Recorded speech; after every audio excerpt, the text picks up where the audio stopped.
जय सिया राम, जय बागेश्वर धाम। मैं हूँ आज बागेश्वर धाम में और आपको मैं दिखा रहा हूँ ये स्थल जो आपको दिखाई दे रहा है। ये स्टेज आए दिन गुरुदेव इसी स्टेज से अपना दिव्य दरबार लगाते हैं। और जैसा कि आप सभी को मालूम है कि 4 जुलाई को गुरुदेव का जन्मदिन है। गुरुदेव का जन्मदिन भी इसी पंडाल से मनाया जाएगा, जो मंदिर से ठीक सटे हुए है। और यहीं से गुरुदेव का जो जन्मोत्सव का प्रोग्राम है इसी मंच से होना है। आप बैनर भी देख सकते हैं, श्री बागेश्वर धाम सरकार जन्मोत्सव। इसी पंडाल से गुरुदेव का जन्म दिवस भी मनाया जाएगा।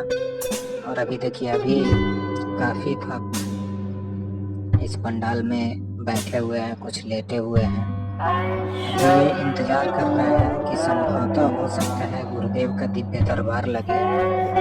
अब तो उसी इंतजार में गुरुदेव का सब प्रतीक्षा कर रहे हैं कि गुरुदेव का शायद दिव्य दरबार लगे, परंतु अभी तक ऐसी कोई कंफर्म सूचना नहीं है। आप गुरुदेव के बहुत सारे वीडियो में देख चुके होंगे इस पंडाल को। और यहीं से गुरुदेव अपना दिव्य दरबार लगाते हैं, या प्रवचन वगैरह भी इस पंडाल से होता है।